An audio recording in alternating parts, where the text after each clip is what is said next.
एक इंसान बैठे हैं जो आप देख रहे होंगे कि थोड़े से काँप रहे हैं और थोड़े से परेशान से है, तो हम उनसे जानना चाहेंगे। इनका नाम है अभय प्रताप जी। अभय जी, सबसे पहले हमें ये बताइए कि आप काँप क्यों रहे हैं इतना और क्या टेंशन है? कुछ टेंशन है आपको? देखिए भाई साहब, मैं आपको बताऊं कि मुझे ठंडी तो लग नहीं रही है क्योंकि मुंबई है, तो मुंबई में तो ठंडी है नहीं। मैं जो हल्का हल्का आप देख रहे हैं कि वाइब्रेट हो रहा है मेरा बॉडी, ये सिर्फ रीज़न है कि 10 दिन बाद मेरी फिल्म आ रही है 1.5 लाख का दूल्हा। कुछ लोगों ने मुझे इतना डरा दिया है कि बड़ी बड़ी फिल्में आ रही हैं, अवतार आ रही है, ये आ रहा वो आ रहा है, उसके सामने आपकी फिल्म क्यों आप लाए थे। इसीलिए मैं डर के मारा कि यार मैं एक हल्का हल्का सा डर लग रहा है। लेकिन आप जैसे दोस्त हैं जो और मेरे चाहने वाले हैं, वो लोग बोलते हैं नहीं भाई, अच्छी फिल्म है, अच्छी बनाए हो तो कोई सीज़न हो, कोई भी चीज़ हो, किसी की भी फिल्म आ रही हो, डरने की ज़रूरत नहीं है। लेकिन फिर भी उन लोग जो मेरे थोड़ा सा कॉन्फिडेंस तोड़ने का प्रयास किए हैं, उनके कारण थोड़ा सा मैं हल्का सा डर मन में है कि पता नहीं क्या होगा। तो अभय जी, सबसे पहले तो आपको ये बता दूं कि कोई भी फिल्म की जो डेस्टिनी है वो जनता डिसाइड करती है। जी, जी। तो जनता आज हमारे सामने थोड़ा सा अगर फिल्म के बारे में बताए, क्योंकि नाम बहुत ही यूनिक है और मैंने यहाँ पे देखा कि जो भी आ रहा था वो फिल्म के बारे में बात कर रहा था, उनको ट्रेलर अच्छा लग रहा था। तो थोड़ा सा अगर हमारी ऑडियंस को बताए कि 1.5 लाख का दूल्हा क्या होने वाला है और क्यों फिल्म का नाम 1.5 लाख का दूल्हा है। आप देखिए कि 1.5 लाख का दूल्हा, मैं आपको बताऊं, ये बहुत ही कमाल की इंटरेस्टिंग कहानी है। 1.5 लाख का दूल्हा में आप लोगों को लग रहा होगा कि ये दहेज से संबंधित होगा या दूल्हा डिमांड कर रहा होगा, ऐसे आपके भी मन में आया होगा। बट ऐसा कुछ नहीं है। यहाँ पे मैंने दिखाया है कि जो लोग होते हैं, आपके घर वाले हों, हमारे घर वाले हों, जनरली किसी के भी घर वाले होते हैं, वो चाहते हैं कि एक इस्टेब्लिश्ड दूल्हा मिले जिससे वो अपनी लड़की की शादी करें।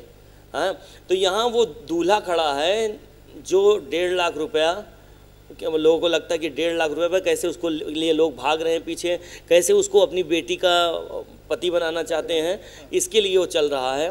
सो इसका नाम 1.5 लाख का दूल्हा है। कमाल कहानी है, और कहानी न दहेज से संबंधित है न दूल्हे के डिमांड से संबंधित है।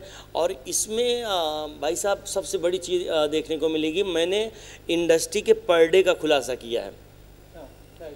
पर डे मतलब जैसे बातें तो आप फैशन, ग्लैमर, दुनियादारी, ये वो दुनिया सब बातें होती हैं। आपने खुद टीवी में काम किया है तो आपको ज़्यादा इस चीज़ का नॉलेज होगा। लोगों को पता होता है, कास्टिंग हो गया, कास्टिंग फलाना ढिकाना सब पता होता है, लेकिन कभी पता नहीं होता कि एक आदमी का रियल पर डे क्या है, एक कलाकार का पर डे क्या है, एक टेक्नीशियन का पर डे क्या है, एक कैमरा वाले का पर डे क्या है, एक स्पॉट वाले का पर डे क्या है। लेकिन चक्कर क्या होता है सॉरी लोग कंफ्यूज होते हैं। जैसे मान लीजिए एक दिन का काम किया किसी ने और उसके किसी दोस्त ने फ़ोन किया, प्रयागराज से फ़ोन आया कि भाई साहब क्या चल रहा है। उसने कह दिया भाई अभी कल ही शूट किया। तो उसने पूछा कि अच्छा क्या मिल रहा है। बोला कि एक दिन काम किया था, पर डे 10,000 रुपया, नहीं 10,000 पर डे 10,000 रुपया मिला है। तो उसके मन में तुरंत आ जाता है कि पर डे 10,000, इसका मतलब 30 दिन का इसका 3 लाख रुपया होगा। जबकि उनको नहीं पता होता है कि एक दिन काम किया है तो सिर्फ एक दिन का पैसा मिलेगा, 29 डेज का नहीं मिलेगा। अगर वो 2 महीना काम करेगा 2 महीने का मिलेगा, 10 महीने का नहीं मिलेगा। लेकिन लोगों की मेंटालिटी क्या हो जाती है कि तो यार 10,000 पर डे कमा तो बहुत कमा रहा है, लेकिन सच्चाई ऐसा नहीं है। वो एक दिन काम करने के बाद महीनों बैठा है, शायद उसके घर में रेंट देने का पैसा ना हो, ढंग से खाने का ना हो, तो सिचुएशन अलग होता है। बट पर डे को लेकर काफ़ी कन्फ्यूजन है। तो इंडस्ट्री के लिए भी, आम लोगों के लिए भी ये कन्फ्यूजन को मैंने दूर करने का प्रयास किया है एक अच्छी और साफ़ सुथरी फिल्म बनाकर, जिसका नाम है 1.5 लाख का दूल्हा।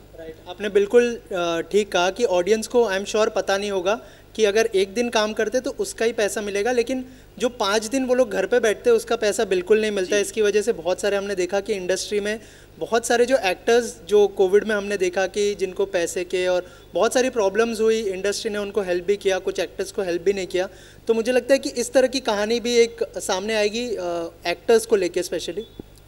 कैसे मैं थोड़ा मतलब जैसे कि आपने कहा कि एक्टर्स को पर डे का ही मिलता है, तो वो चीज़ ऑडियंस को पता चलेगी कि अब जो है एक्टर पर डे ही कमाता है, लेकिन ऐसा नहीं है कि उनको 30 दिन का पूरा पैसा मिल जाएगा। जी जी जी। हाँ, नहीं, ये तो इनको लोगों को पता चल जाएगा, तो इससे क्लियर हो जाएगा कि भैया इंडस्ट्री में भी क्लियर रहेगा, लोगों के बीच भी क्लियर रहेगा।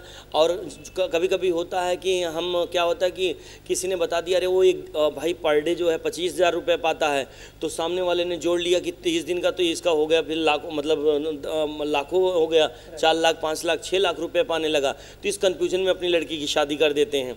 आप समझ रहे हो ना। तो मैं चाहता हूँ कि जो ये भ्रांतियाँ हैं या जो ये कन्फ्यूजन है, इन लोगों के मन से दूर रहे और एकदम क्लियर रहे कि पर डे कितना पा रहा है, कितना कमा के रखा है, ताकि एक बाप अपनी लड़की की शादी करने वाला डायरेक्ट पूछ सके कि आप एक्टर हो, आपके अकाउंट में कितना पैसा है, वो डायरेक्ट बताए भैया 2 करोड़ रुपए अभी तक मैंने कमाया है, ना कि वो एक दिन पर डे पे डिसाइड कर ले कि मुझे अपनी लड़की की शादी इस लड़के से करनी है। तो इसके लिए बहुत बड़ा मैसेज है आम आदमी और इंडस्ट्री वालों के लिए भी। मैं चाहता हूँ कि ताकि दोनों लोग क्लियर रहें। और कभी कभार क्या होता है कि जैसे एक एक्टर है, एक दिन का 10,000 रुपये पाता है और फिर वो स्वाभिमानी होता है कि यार उस जीवन में उसे पैसे की ज़रूरत है, बट वो क्या सोचता है कि यार मांगूंगा तो बेइज्जती सी हो जाएगी, और सामने वाले को भी लगता है कि यार ये तो पर डे 10,000 रुपये पाता है, तो ये तो पैसा कमा ही रहा है, इसको देने की क्या ज़रूरत है, जानबूझ के मांग रहा है। बट ऐसे नहीं होता। पर डे अगर 2 दिन काम किया है तो 2 दिन का ही मिलेगा, 28 दिन का नहीं मिलेगा। उसके पास हो सकता है पैसे ना हो। इसलिए सारी चीज़ जो कन्फ्यूजन है ना, मैंने दूर करने का प्रयास किया है। ये कहानी मतलब आप समझिए कि मैंने और मसाला देने का प्रयास नहीं किया कि मैं मसाला बना रहा हूँ, लोग भाग भाग के हैं। मेरे मन में था कि कन्फ्यूजन भी पर डे वाला दूर हो, लोग समझें और जानें। इस पर्पज़ से भी मैंने फिल्म बनाई है और इसको प्रोड्यूस जया छेड़ा जी ने किया है और प्रेजेंट APS पिक्चर ने किया है, डायरेक्ट मैंने किया है, लिखा मैंने है। तो ये कमाल की फिल्म है। जैसे आपने कहा कि डायरेक्शन भी आपका है, राइटिंग भी आपकी है, तो आपको क्या लगा अकेले सब कर जाएंगे या फिर क्या कुछ नर्वसनेस थी, कुछ डर था उस चीज़ का? नर्वसनेस बहुत थी। नर्वसनेस मैं आपको बताऊं कि मैं हालत ख़राब था। जब तक फिल्म शूट कर रहा था तब तक ये लग रहा था कि यार मैं हो पाएगा कि नहीं हो पाएगा। 150-200 लोगों को लेकर मैं UP शूट करने गया था, पता नहीं हो पाएगा कि नहीं हो पाएगा। हर एक दिन टास्क होता था, डायरेक्शन में भी कर रहा था, इसमें मैंने रोल भी किया है, तो दोनों बहुत चैलेंजिंग था। बट प्रयास किया और आप लोगों की दुआ से एक अच्छी फिल्म बना के मैं आप लोगों के सामने हूँ। जैसे 1.5 लाख के दूल्हे की बात हो रही है, तो क्या आपने कभी ऐसा कुछ एक्सपीरियंस किया है? जैसे मैंने स्टार्टिंग में मेंशन किया कि आपने भी एज ए एक्टर पर डे किया है आपने, तो क्या कुछ पर्सनल लाइफ का हिस्सा भी आपने शेयर किया है इस फिल्म के अंदर? ऐसा ही मान सकते हो आप कि कुछ मैंने भी ऐसे क्योंकि कहीं ना कहीं जब अपने ऊपर घटित होती है ना, तभी आदमी ज़्यादा अच्छे से चीज़ें प्रेजेंट कर पाता है। तो मैंने भी एक बार किसी से ऐसे बोला था कि भाई इतना पर डे 2 दिन काम किया था तो पर डे मुझे इतना मिल रहा है। तो उन्होंने कहा अरे वाह बहुत अच्छा है। तो बीच में फिर मैंने मुझे ऐसे बोलते ना कि एक टाइम बाद वो मुझसे मिले और बोले कि यार इतना पैसा कमाते हो फिर भी यहाँ पर इतना नहीं खर्चा कर सकते हो। तो मैं कहा कि उनको कैसे बताऊं मैं कि पर डे का मतलब पर डे होता है। 1 दिन काम करोगे तो 1 दिन का पर डे, 10 दिन काम करोगे 10 दिन का पर डे, आपको पूरे महीने का पैसा नहीं मिलेगा। तो ये जो है इस कन्फ्यूजन को दूर करने के लिए मैंने जी। अगर बात करें फिल्म को U सर्टिफिकेट मिला है, वो कितनी बड़ी बात है और कितने थिएटर्स में रिलीज़ किया जाएगा फिल्म को? क्योंकि इतनी बड़ी बड़ी फिल्में हैं, जैसे पठान भी आ रही है, अवतार ऑलरेडी रिलीज़ हो चुकी है, तो क्या प्लान्स है उसके? देखिए थिएटर्स की बात, सर्कस भी आने वाला। जी थिएटर्स की बात करें तो डिस्ट्रीब्यूटर जो मेरी बात चल रही है वो 350 थिएटर में अभी हम लोग पूरी तरह से जा रहे हैं। अब देखते हैं कि कितना का ज़्यादा से ज़्यादा हो सकता है, कुछ कम होता है तो भी पता चल ही जाएगा। और बाकी लोग तो सॉरी आगे क्वेश्चन में भूल गया। कितने थिएटर्स में? और बहुत सारी फिल्में आ रही है, जैसे अवतार ऑलरेडी रिलीज, जी सर्कस आने वाली है, जी नहीं अच्छी बात है और मैं चाहूँगा कि ये सारी फिल्में खूब कमाई करें। मेरा किसी से कोई कंपटीशन नहीं है और सारी फिल्मों के लिए मेरी शुभकामनाएं हैं। बट इतना है कि जो फिल्में आ रही हैं मेरी फिल्म भी उनसे कम नहीं है। शायद हो सकता है आप लोगों को बहुत मज़ा आए मेरी फिल्म से। वैसे बहुत सारी बातें तो बता दी है, लेकिन अगर एक मैसेज हमारी ऑडियंस के लिए आप अगर शेयर करना चाहें तो वो क्या होगा? मैसेज यही है कि आप लोग कभी भी कहीं पर भी कोई भी डिसीजन लें तो कन्फ्यूजन में न लें, पहले क्लियर हो जाएं, एकदम क्लियरिटी के साथ उसमें जाएं, घुसें और जानें कि ये दूध कितना है और पानी कितना है, तब जाके आप उस पर निष्कर्ष पे आएँ।